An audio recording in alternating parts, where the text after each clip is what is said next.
Hare Krishna everyone, welcome to this class on daily Bhagavad Gita. We will start with the prayers.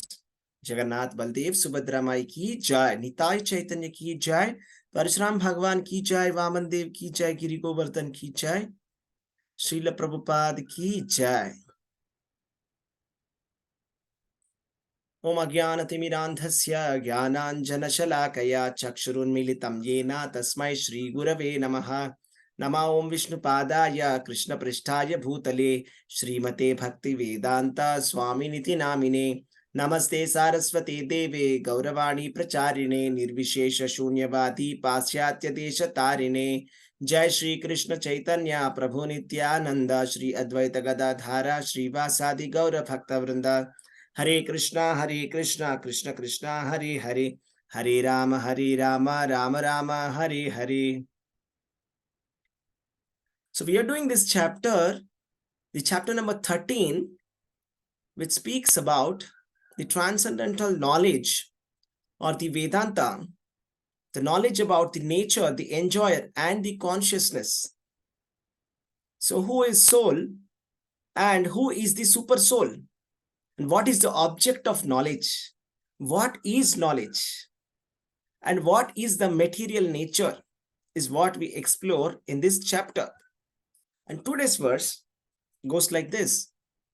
Mahabhutanya hankaro buddhir avyaktameva cha indriyani dashaikam cha pancachendriya gocharaha ichchadvesha sukham dukkham sangataschetana dhritihi etat kshetram samasena savikaram udahritam.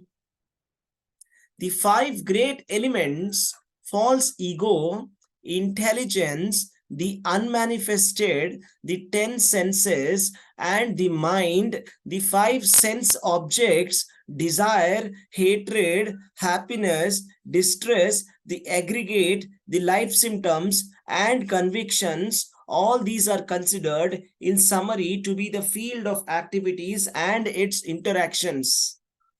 So here is a great science of our consciousness, the science of existence.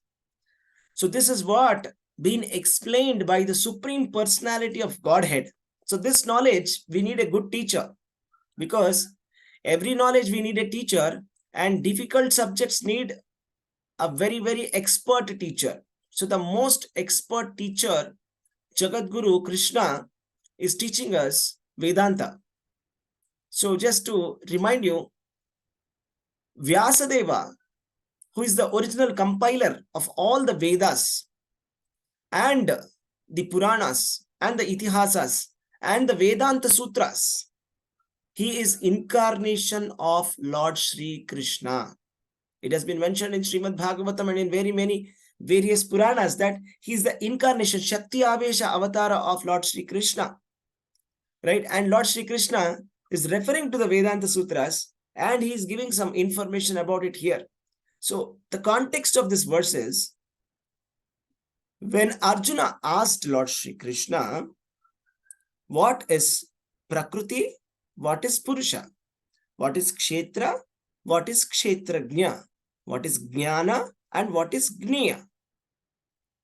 Prakriti and Purusha. Purusha is the enjoyer. Prakriti is the enjoyed or the material nature. And there are two Purushas, and Kshetra and Kshetrajna. Kshetra is this body. Kshetrajna is the knower of the body. So there is a indweller within the body who is the knower. Just like within the car, there is the driver who knows it. So the driver knows how to drive the car. So without the driver, the car is dead. Similarly, without the soul or without the Kshetrajna, the body is useless. There is no movement to the body. So if you think about it, a human body is just made up of blood, water, and various other chemical compositions. So for example, there was one scientist who made an analysis, and he said that if we are going to divide our human body, these are the chemicals. So there is this much of phosphorus, this many grams of zinc, this many grams of iron, this many grams of water. So like that, he made the whole chemical composition. So now the question is, if we give or if we provide all these chemicals, can a scientist assemble these chemicals and make life out of it? That is the point. See, we may construct something, a machine, but can you put life into it? So life or consciousness. So we're talking about artificial intelligence. We see that there are so many artificial intelligence robots that are being created, but they have intelligence, but do they have consciousness? They do not have consciousness. We cannot create consciousness. That is not possible. God can create consciousness. So we are talking about nature, enjoyer, and consciousness. The nature, so this shloka particularly is about the nature. So let us see what it is all about. So here it is being said about various items, and all of these are considered to be the field of activities. Etat kshetram samasena. So all these are the kshetra, because Arjuna had asked, what is kshetra, what is kshetrajna? So in the first two verses, first verse, second verse itself, Lord Krishna had answered that kshetra is the soul. And in the third verse, Krishna said, kshetrajnam chapi mam vidhi sarva kshetreshu bharata. Kshetragnyayor jnanam yatta jnanam matir mama. Matam mama. So he said, I am also the knower in the bodies. So it is like this. There is the knower, first knower, that is the soul within the body. There is another knower, that is Krishna. Right? That is the super knower. Right? We spoke about it. The knower and the super knower. Just like the tenant and the owner. So the tenant knows about his house, but the owner knows about all the houses. Similarly, when we speak about Krishna, Krishna is the super soul. Super soul means super consciousness. See, our consciousness is limited to our body. So I can feel my pain or pleasure or hatred or any kind of feelings. I get it from within my body. That's it. Not outside this. But it has been explained in the Vedas and even in Bhagavad Gita that the Supreme Lord has got hands and faces and legs and bellies and mouths everywhere in the universe. So that means he is the master of all the senses. That's why he's called as Rishikesha, the master of all senses. So he has got senses everywhere. He has got consciousness everywhere. So that means he is directly or indirectly conscious of all the material worlds and the spiritual worlds. So that is the difference between the soul and the super soul. The super soul has limited consciousness, whereas the soul has the limited consciousness, whereas the super soul has the super consciousness. That is why it is called a super soul. When we say Atma, Paramatma, we are using the word Param. Param means super, or super actually means, in the Latin word super means above. Param, same, Sanskrit is the same. Param means above the soul, something behind the soul, something better than the soul. That is Paramatma. That is the greatest of the souls. That single soul which is maintaining all these multiple souls. Eko bahunam vidadhati kaman. This is the Shruti mantra. That means there is one singular that is maintaining all the plurals. There is one singular God who is maintaining all the plural living entities. So these living entities can be of various types. Some of them are empowered living entities. They are called as the demigods. So they are empowered to do some activity, some special activity, because they have got a lot of good pious activity, because they have got good punya, they have got good karma. They have been awarded the demigods position. So that's like a position. And they are also the living entities. So just like how our bodies are also temporary, the bodies of the demigods are also temporary. But there is one super soul beyond the liberated souls and the materially conditioned souls. That is the super soul Krishna. So this, coming back to this verse, let me just show you the visualization of what has been explained in this shloka. So this will be very clear for you. Just look at this carefully. So first of all, there are 5 elements. What are the 5 elements? The 5 elements or the gross elements are the earth, water, fire, air, and ether.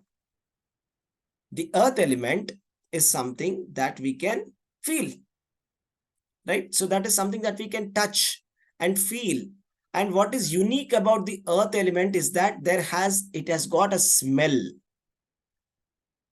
The smell for that earth is possible. Just like when it rains, you get a unique smell, isn't it? So that is the smell is possible because of the earth element. So subtle than earth element is the water element. Water element is more subtle because it's not in a solid form. It's in a liquid form. The form is liquid. That means it has not got a form, right? So that is the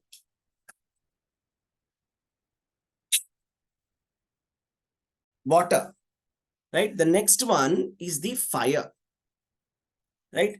And the water, what is made possible by the water is the taste. The taste is made possible by the water, right? And next is the fire, right? We have the fire. So the fire, it has not got a liquid form also. It is not, it doesn't have a form. We can't even say that it's a form. I mean, the form of it is not a solid, nor is it liquid. It's between. It's like beyond these two. So that is fire element, right? And the next one is the air. Next one is the air, right? Air is more subtle. So air doesn't have any form, nor does it have a taste, right? Nor you can feel it also, right? So the next thing is the ether. Ether is like completely subtle. So completely subtle. So ether is like the space in which where we are sitting right now is not affected by our presence. So just like, let us say that there is an elephant sitting in the corner of the room and the elephant goes away, there's no difference is being made to that space. The space, whatever it was before, is now the same. Just because there is an elephant sitting there and now moved away, there's no difference. It's completely independent. Means it's not touched. Just like air in the air in the sky. The sky is completely independent. It is not touched by the material elements. That is the ether, right? So these are the 5 gross elements. These are the 5 elements that at least we can see, at least we can understand, at least we can visualize. These are the 5 gross elements. So the next 5 knowledge acquiring senses. Knowledge acquiring senses. The eyes, ears, nose, tongue, and touch. These are the 5 senses by which we can acquire knowledge. So whatever knowledge that we get about anything in the world is through these 5 senses. Is it not? Is there any other sense beyond these 5 where we can experience something? So when you say, I have experienced something, how are you experiencing it?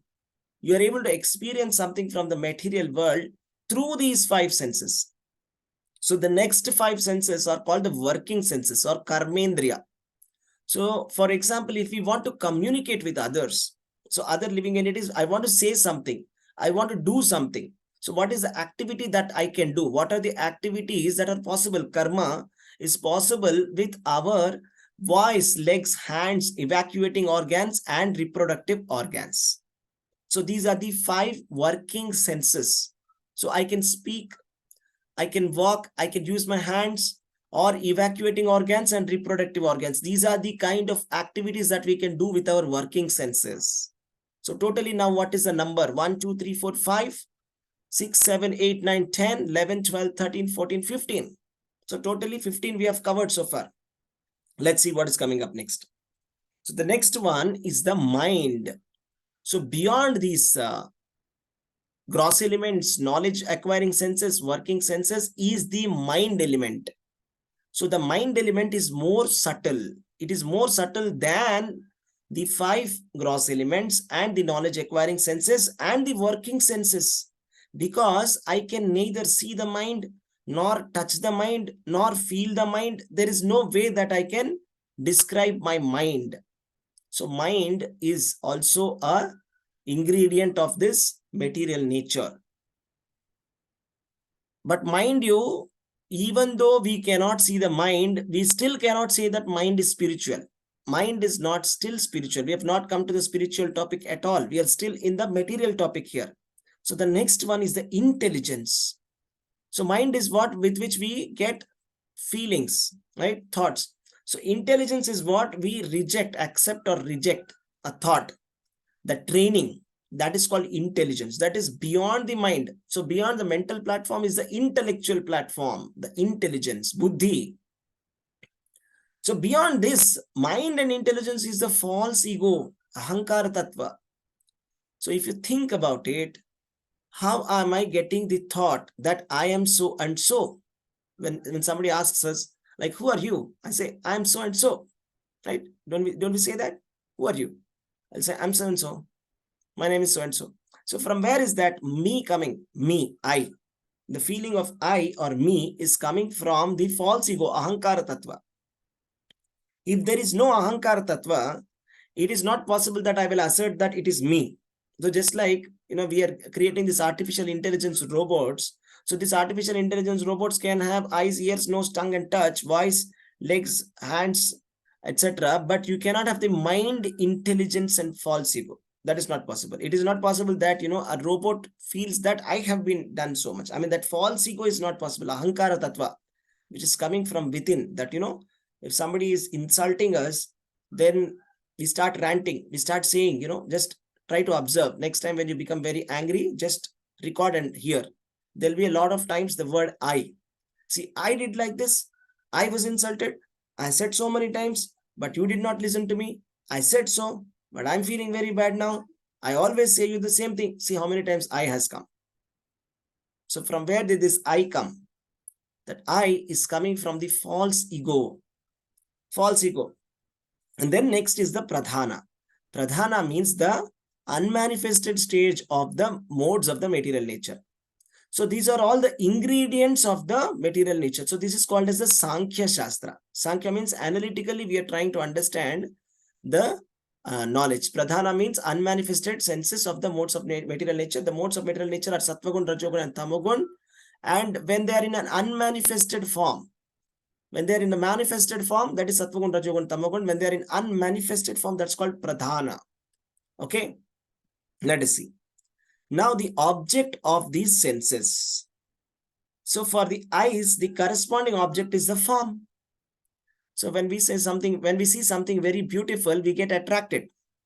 When we look at some beautiful flower or a beautiful picture or a beautiful decoration, we become attracted to the form. So that is a form that is corresponding to our eyes, and the sound is corresponding to our ears. So when we hear a nice music, we get attracted. We like it. We want to hear it more and more. That is the sound. Shabda. The next one is the smell. So just like we want to keep our house, smelling pleasantly. That's why, we bring some flowers, or we use some kind of air spray, deodorants, perfumes, right? Room fresheners, so that, it feels very fresh, very nice, right? So that's the smell. The next is the taste. So whatever food that we eat, it should taste good, right? So whatever we are tasting is the taste. The next one is the touch. So we want to keep ourselves very comfortable. For example, if it is going to be a summer season, we'll switch on the AC. Or when we are traveling in the hot sun, you'll switch on the AC or switch on the turn on the fan. You want to keep our skin very comfortable.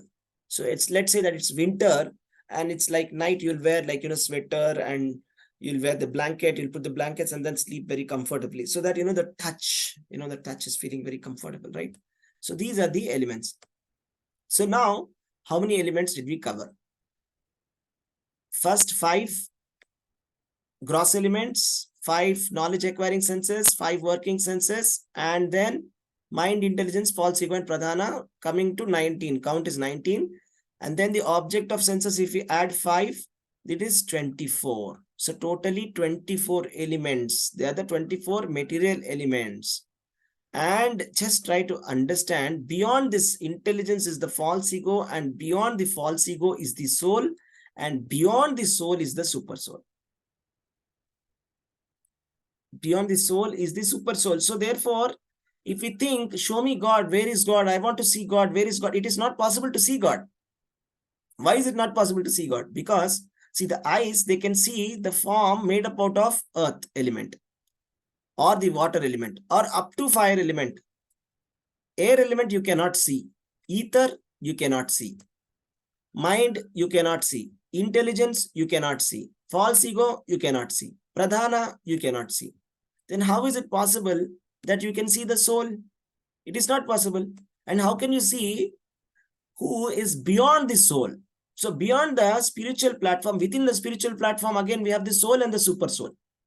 The super soul is beyond the soul. The soul also cannot see super soul. Therefore, it is not possible to see God. That is why the name of God is Adhokshaja. That is, he is beyond my eyes. Aksha means eyes. Adho means it's behind. That means with my eyes, I cannot see God. It's not possible to see God with my eyes. Because he is a spiritual, completely spiritual, and my eyes are material. That means to see God, I need to have spiritual eyes. Or what is important is the bhakti. To see the eyes, I need to have premanjana churita bhakti vilochanena. That means I must have love of God to be able to see God. Otherwise, I cannot see. I can only see the earth, water, fire, maximum up to air. Air also I cannot see. I won't be able to see. That means I should hear about God. So hearing, that's the next important sense, Shravanam. So hearing, we should use our ears in hearing about God, about the story of God, about his pastimes, about his qualities, about the story of his devotees. So that is how we can hear or experience God. So the way to experience God with these material senses is by hearing the names of Krishna. Because these names of Krishna or God, they are not material names. So the material names are the temporary names. They come and they go. They do not stay. For example, let us say that there is a person who is called Sundar. He is very ugly, but his name is Sundar. First of all, the name is not matching the person. Just like that, they keep it. Right? So somebody, let's say there's a name of, let us say, Amar. Amar means somebody who is immortal, but Amar is dead. Like that, you see, Chiranjeevi means who is never, is always alive. But Chiranjeevi, let's say, is dead. Chiranjeevi is dead. So the name and the person is not matching. So, but the name, transcendental name of the God and God, there is no difference. So that's why we stress on the chanting of the names of God. Because the name is something that is the representative, sound representative of God.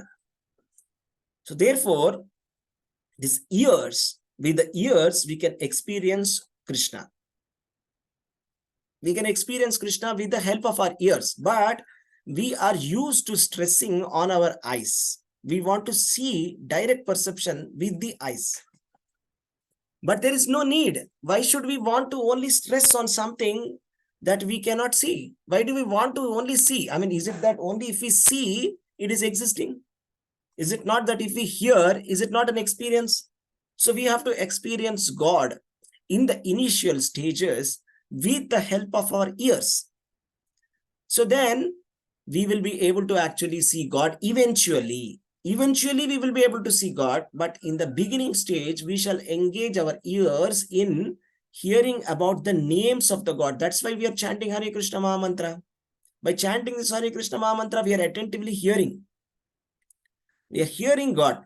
So as long as you are chanting and hearing, it is as good as you are with God.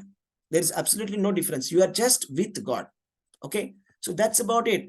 And coming back to this verse, these are the 24 elements, and it has been explained here that the pleasure, pain, desire, and hatred, these are the 4 feelings that we get.